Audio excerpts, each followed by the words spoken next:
Welcome to Pivot Parenting, where we help parents of teens overcome regret and disappointment to find peace and connection in every situation. I'm Heather Frazier, your parenting expert. Journey with me to discover effective parenting tips, improve family relationships, and build a brighter future for your kids. Buckle up, things are about to get better. Hello, welcome to Pivot Parenting. This episode is brought to you by lots of people I've talked to this week, including myself, who are dealing with a child that likes to think in absolutes or black and white. Do you remember when you would watch Saturday morning cartoons or just television like back in the 80s or 90s? And it would say, this episode is brought to you by, and it would say the sponsor. Sometimes it's kind of fun to throw things back. But in all seriousness, this has been a topic both personally and professionally for me the last little while. And so I thought that maybe we could talk together, you and I, about it. So what is black and white thinking or thinking in absolutes? There are so many ways that this can look, but for parents, this can sound something like, if my teen is disrespectful or is lying, caught stealing, or cheating, I have failed. This equals that in very finite ways. Good parents always stay calm. I lost my temper, so I'm a bad mom or dad. Again, if we're using the words always or never, we're thinking in an absolute. My teen never listens to me. They're always disrespectful. Absolutes. I doubt that that's actually true if we look at it factually. They do listen to you sometimes. It's selective hearing. We call that selective hearing. If my kid makes a mistake, it means they're irresponsible or their future is doomed. Our relationship is either close or it's awful and broken and there's no in between. For teenagers, this can sound like, if I mess up this test, I'm stupid and I'm not going to pass my class. My parent never understands me. It's funny how parents think kids never listen and kids think parents never understand. Those are kind of how we slap absolutes at each other. They can also think that if my friends are mad at me, or even if they just leave me on red for too long, then they must hate me. Keyword must. For sure, absolutely hate me. I have to be perfect to be loved. And they may not say those words, but it can come through in concealing imperfections from us or friends, making up lies to make sure that they're perfect, or being really anxious and actually trying to obtain some level of visual or social perfection in order to earn love. And then it can also sound like they either have complete freedom or their parents are completely controlling. And thinking in absolutes or black and white is on a spectrum. We all do it from time to time. And even me saying we all do it is speaking in an absolute. Do you see how it is so commonplace for us to say, oh, I never hit all the green lights, or I'm always so tired by 3 o'clock in the afternoon, always. Absolutes are kind of a part of life. And what I want to focus on today specifically, and you can apply this to every other category and whatnot in your life, but how to deal with it as a parent, because that is how my conversations have been this week. We might have a child who likes to think in absolutes. As far as school sucks, I hate school, I never want to go again. And yet they happily go and be with their friends at school and they like this teacher. But no, school is just bad. Or you might be raising them in a specific religion and they think that that religion is all bad. You might have different rules or standards, and they might think it is all bad, or some kind of political stance is all good. I want to tease out the details of how to deal with a kid who thinks in absolutes. And the reason that we want to tease it out is because we can see absolutes causing problems for our kids. We stereotype one another with absolutes. Like everybody who plays a sport is one way, everyone who plays an instrument is another way. People who struggle in a certain way, they're going to make blanket statements about. This is another really nefarious way that absolutes can come into play. And how this was coming into play in conversations that I was having this week was when our kids are looking at their relationships, whether it's a friendship or a romantic relationship. If something bad happens in that relationship, then that whole relationship was bad, including the person. And it can be really frustrating when our kid feels this way, or the whole vacation was bad because one day was ruined by bad weather, or a disagreement that happened on the last night. And so the whole vacation is tainted because of that one bad experience. Or if they absolutely love something or someone, like maybe a podcast or an influencer, then everything that that person says is golden and must be true. Now, because I was desperate to understand black and white thinking, of course, I went to Google, like, why? Why do we think in absolutes, and how can I help people get over the black and white thinking? And I went to, I think it was WebMD, and the number one reason why people, and granted they're looking at adults, why people might think in black and white is because of narcissism. And of course, that's always rather alarming. But the number two reason I think is probably the more relevant one, especially for older people. I think it's low-hanging fruit as far as adolescent development goes, and it's easier than understanding the scope of how many options are available and how we can maintain more than one truth at a time. But the number two reason was depression and anxiety.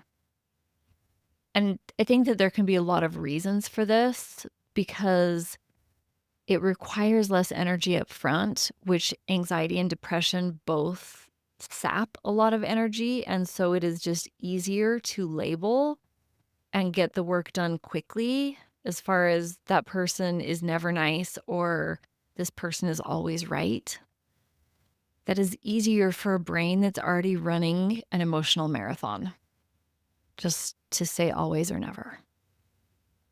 And then it listed other personality disorders and illnesses as far as, reasons 3, 4, 5, 6, 7, things like bipolar and other things that can cause black and white thinking. And the number one strategy that WebMD offered was compassion, understanding, and reframing, and like talk therapy, so to speak, to show whomever is stuck in all or nothing thinking, show them different options and how there are actually lots of gray in between, lots of different shades of gray. Yes, your father can be difficult and hard, and he also has these really great traits because he is a complex human, and we can hold all of that at once, right? He's really good at this and he's not very good at this, and we can still choose how we want to think and feel when considering all of the options. But this can be really hard for kids in adolescence. So, what I want you to consider is, do you have somebody in your home, maybe this is you sometimes, that likes to go for that easy out of all or nothing? Hi there. I just want to pause and let you know if you are struggling to make sense of your teens' behaviors, emotions are running wild, and you're looking to turn things around to have the family you dreamed of while rocking them to sleep, I would love to talk to you. I want to give you a special, powerful gift. 30 minutes with me, my friend. You'll walk away with more confidence, clarity, and understanding of what the issue is and your next best step in resolving any situation you bring to me. It's completely free. I love families and want to help yours be wildly happy and successful. Book this call by visiting my website, heatherfraser.com. Remember, Fraser is spelled with a Z-I in the middle. And don't worry, the link is also in the show notes. I look forward to meeting and helping you. When we're dealing with a teenager, spouse, partner, our own brain that likes to think in absolutes, we need to hone a very specific skill set because thinking in absolutes can often fuel guilt and shame in the person applying them. It can also fuel a lot of fear and anxiety because the world can feel very scary and very unsafe. Ironically, because our brain likes absolutes, black and white, to create safety, but it also understands that that's actually deep down, they know it's not really accurate. And so living in a lie can feel very scary. Or even if they bite into it, then there's a lot of really bad, scary people and situations around them that they have no control over. And so thinking that organizations and people around them are all bad and have bad intentions doesn't feel good. And if they apply these things to themselves, like, I just bombed a test, or this person doesn't like me, I am all unlovable, I am all bad, that can also be really scary. And this triggers frustration and overreaction in the person applying absolutes, because if one thing goes wrong, everything feels ruined. This is kind of like when you give your toddler the wrong color plate and now they won't eat their grilled cheeser that they were really excited about. But because it was the wrong color plate, it is all ruined. Does this sound familiar?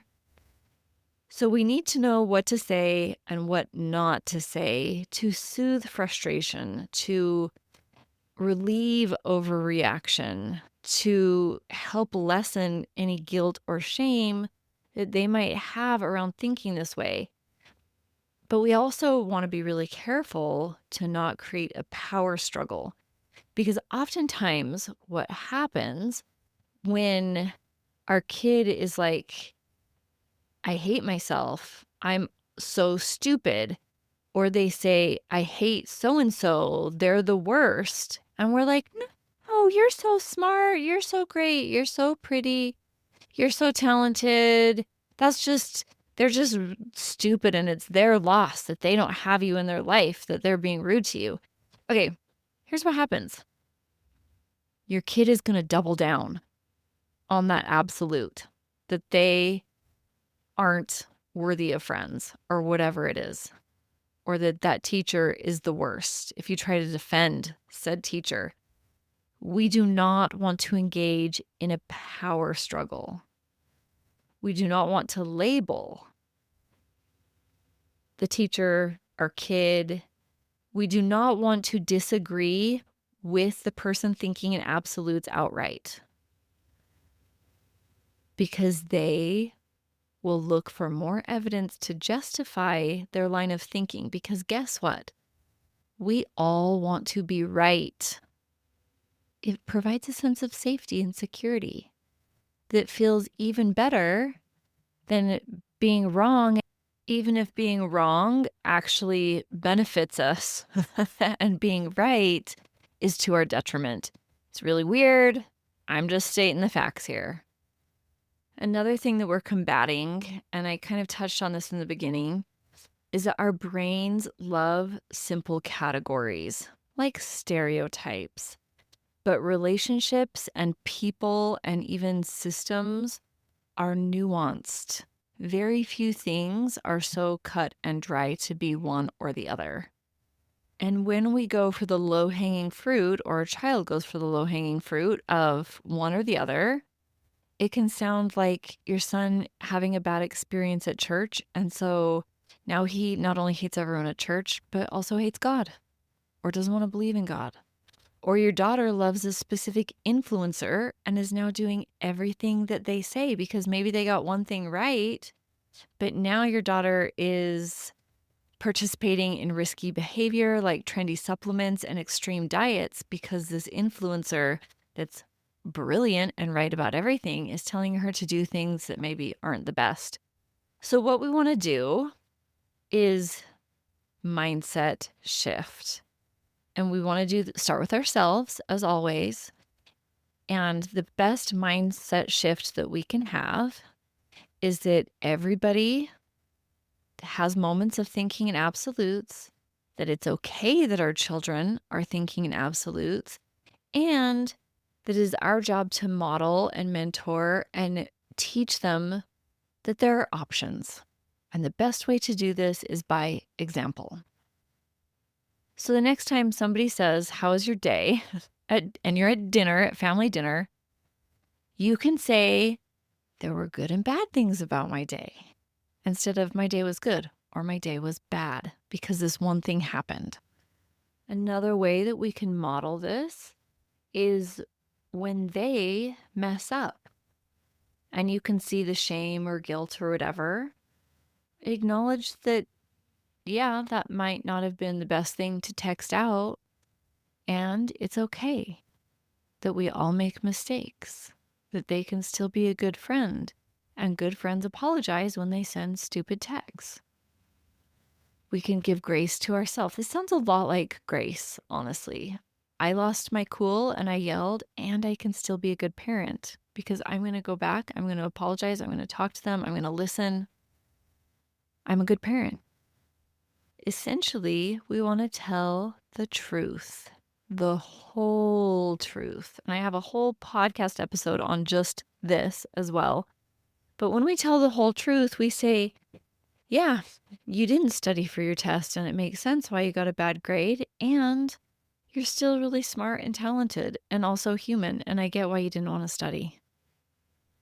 When we have conversations around our child thinking in absolute, we can get really curious. Like I said, we don't want to argue with them about how they're wrong because they will double down.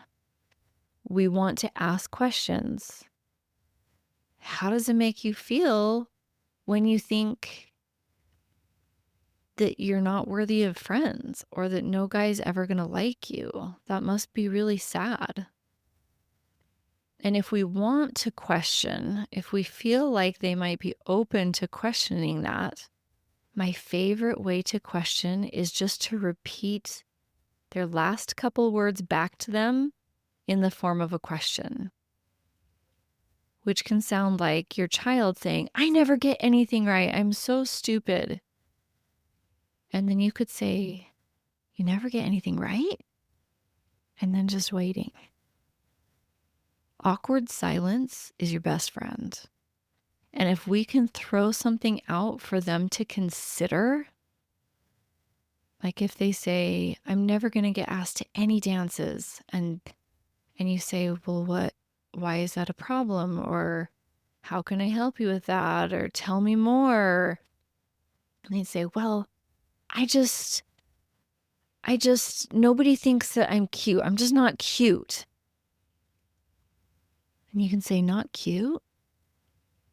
And see what they say. They might really uncover some good topics to topic about. They might go off on why they think they're not cute, or they might just be like, "Yeah, because I just started my period and I hate myself when I just look in the mirror and and then it's like, okay, now we understand," right? Like, or whatever it is that they're sharing with you. We want to just get really curious if they will allow for that. We can empathize with them. That must feel awful. Tell me everything. I want to completely understand. And that can open the conversation. And in that conversation, we can gauge, we may or may not be wrong some of the time, if they're open to hearing different possibilities. But we don't want to start by just trying to tell them that they're wrong. It's not going to go well.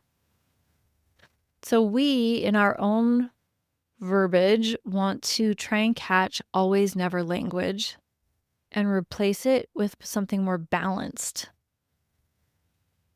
And we can be more specific. Like instead of that vacation was awful, the weather was really difficult. Right? But we still got to play some fun card games and be together.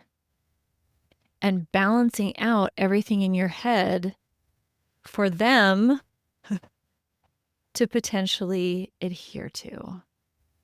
And this has been helpful in my family when we want to jump on and judge other people in conversation or whatever. We can add balance to, yeah, they did say that, and that was totally lame. And guess what else they did? I heard that they helped so-and-so with this really big problem that they had. Or they helped me the other day doing this thing, or they reached out and it was so kind of them.